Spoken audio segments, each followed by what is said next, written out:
ये हमारी देखिए जिम्मेदारी आगे पीढ़ियों तक का, जब हम लोग पर्यावरण की बचाव की बात करते हैं, या आगे पीढ़ी दर पीढ़ी की एक जिम्मेदारी हम लोग निभा रहे हैं। यहाँ पे आपने देखा होगा अमेज़न का एक स्टॉल लगा था। अमेज़न के बारे में मुझे बताने की ज़रूरत नहीं है। ये इंटरनेशनल एक प्लेटफ़ॉर्म है, जिसपे हर तरह के सामान मिलते हैं और बहुत उचित दर पे मिलते हैं। मैं डीएम मैम को और इसके पहले यहाँ सीडीएम मैम थी, उनको मैं बधाई देना चाहता हूँ कि इनकी बहुत बड़ी सोच थी, बहुत लंबी सोच थी कि इस जिले में जो हमारे महिला समूह हैं और उत्पादन कर रहे हैं, उसको आपने ट्रेडमार्क तभी उनको हम लोगों को नहीं पता था कि यहाँ इतना बड़ा ये वेटलैंड का ये होगा, लेकिन तभी हम लोगों ने एक्चुअली डीएम मैम ने इसको अर्गा करके ट्रेडमार्क दे दिया था। और आज ये जब अर्गा में वेटलैंड डे मना रहे हैं, तो इसको इतनी अच्छी तरह से जुड़ाव हो चुका है। दिल्ली में अमेज़न का एक कॉन्फ्रेंस थी, उसमें मैं चीफ गेस्ट बन के मैं वहाँ गया था। वहाँ कॉन्फ्रेंस के बाद जब अमेज़न की हमने वहाँ तमाम प्रदर्शनी देखी कि क्या-क्या करते हैं, तब मैंने उनसे ज़िक्र किया कि आपके पास जो पर्यावरण को आगे बचाने के लिए, संरक्षण के लिए जो आपके पास फंड है, वो आप हमारे जिले में भी दें। ये बात हम लोगों ने आगे बढ़ाई और उनसे 2 चीज़ हुई है कि यहाँ अपने जिले में जो वृक्षारोपण जो बहुत बड़े तादाद पे होना है, उसका फंडिंग अमेज़न तैयार हो गई, हमें उनको प्रोजेक्ट रिपोर्ट देनी है। और दूसरी बात, जो डीएम साहब ने पहल किया था, जो हमारे ये महिला समूह का उत्पादन है, उसको अमेज़न के साथ टाई अप कर लिया गया है, आज उसका लॉन्च हो गया है। अब ये जो अमेज़न की इंटरनेशनल जो साइट है, उस पे हमारे गोंडा के महिला समुदाय के एक-एक प्रोडक्ट उस पे बिकेंगे और केवल यहाँ नहीं, विदेशों में भी लोग उसको खरीद सकेंगे। यह हमारी महिलाओं के लिए एक बहुत अच्छा इनकम बढ़ाने का एक स्रोत पैदा हो जाएगा और गोंडा का नाम एक तो रामसर साइट को लेके पूरे विश्व में अब पता इसके बारे में जानकारी हो जाएगी, और दूसरा यहाँ के महिला समूह के उत्पादन को लेकर ये आप जानिए कि पूरे प्रदेश में पहला जिला है जहाँ इतना बड़ा एक कदम लिया, वो हो एक इतनी बड़ी उपलब्धि हुई है और अमेज़न से महिला समूह के उत्पादन को बात की गई है। यहाँ की जो पैकेजिंग है, बॉम्बे में एक नेशनल पैकेजिंग इंस्टीट्यूट है, उस पे हम लोगों को बात करना है, वो लोग आए और वो ट्रेनिंग दें जिसमें पैकेजिंग और सुंदर हो सके। आज माननीय मुख्यमंत्री जी आए, मैं बहुत हृदय से मैं उनका कृतज्ञ हूँ कि आज मिल्कीपुर में चुनाव चल रहा है, लेकिन इसके बीच भी वो समय निकाल के आए हैं। और ये मैं आपको बताना चाहता हूँ कि आप लोग देखा करिएगा, मिल्कीपुर में हमारी पार्टी बहुत बड़ी बहुमत के साथ जीतने वाली है। दिल्ली में भी उपचुनाव चल रहा है, दिल्ली में चुनाव चल रहा है प्रदेश का, और उसका भी देखिएगा 5 तारीख को चुनाव है और एक बार अब बीजेपी पूरी बहुमत से वहां आने वाली है। वहां के जो आप पार्टी के लोग हैं, उनका जो झूठा सच्चा चिट्ठा अब जनता के सामने उजागर हो चुका है।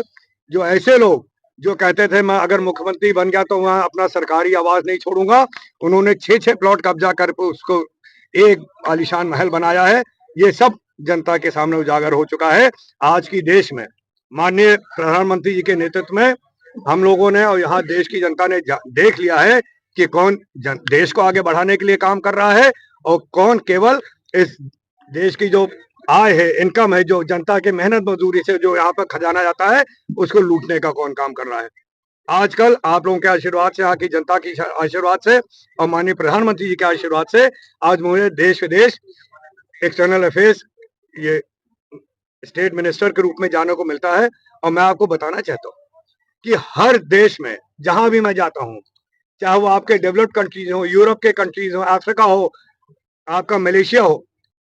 जापान तक के लोग मिले हैं और हमारे देश की बढ़ती अर्थव्यवस्था, हमारे देश में किस तरह से हम लोग इंफॉर्मेशन टेक्नोलॉजी का इस्तेमाल कर रहे हैं अपनी सरकार को एक और एफिशिएंट ढंग से चलाने के लिए, हर जगह इसकी बड़ाई होती है और हर जगह वो लोग टीम भेजने को तैयार है चीज सीखने के लिए। यह माननीय प्रधानमंत्री जी की दूरगामी सोच का नतीजा है। ये लोग हमारा payment system, digital payment system जानना चाहते हैं, क्योंकि हर साल चीन और यूनाइटेड स्टेट्स, यूएसओ को मिलाकर जितना डिजिटल पेमेंट होता है, उससे ज्यादा डिजिटल पेमेंट हमारे इस हिंदुस्तान में हो रहा है। तो आप सबको बहुत बहुत धन्यवाद। मेरा आप लोगों से निवेदन है कि जो हम लोग एक पहल किए हैं, गोंडा आप लोग जानते हैं बहुत अत्यंत पिछड़े जिले में आता था, और आज माननीय मुख्यमंत्री के कार्यकाल में, उनके संरक्षण में आज हम लोग गोंडा जिला और यहाँ के जो अधिकारी हैं, इनके मेहनत से आज गोंडा जिला अब बहुत आगे बढ़ चुका है। अब प्रदेश में हम लोग पिछड़े नहीं हैं। यहाँ पे जिस तरह से काम हो रहा है वो सब आप लोगों के सामने है। हम लोगों का एक वादा था कि चुनाव के बाद लोगों को किस तरह का हम लोग उनको जीविका का साधन दें, एम्प्लॉयमेंट कैसे बढ़े, ये जो हम लोग कदम ले रहे हैं और माननीय मुख्यमंत्री ने भी इसको मन से कहा है, यहाँ के लोगों की जीविका के लिए बहुत बड़ा साधन होगा। और उसके साथ साथ आगे भी तमाम योजना हमारे पास जो समय आने पे मैं आपको बताऊंगा। सफारी के लिए सीएम ने क्या वो तो ओपन सफारी के लिए उन्होंने मुझसे भी बोल दिया, मुझसे भी कहा आप इसको आगे बढ़ाइए और हम तेजी से उसको प्रदेश से हम इसका वो योजना जारी करा देंगे। दुआर तरीके से जिस तरीके से सीएम ने संस्तुति दी है, सहमति जताई है, क्या कहना चाहेंगे? मैं उनको धन्यवाद देता हूँ कि हमारे गोंडा के लिए हमेशा उनका लगाव रहा है और आज भी देखिए इतने व्यस्त कार्यक्रम में चुनाव चल रहा है उसके बीच भी आए और इतना समय दिया उन्होंने, कोई जल्दी नहीं, आराम से बातचीत की, एक एक स्टॉल टहला, जो यहाँ के लोगों का जो स्टॉल से मेहनत से वो लोग बनाते हैं,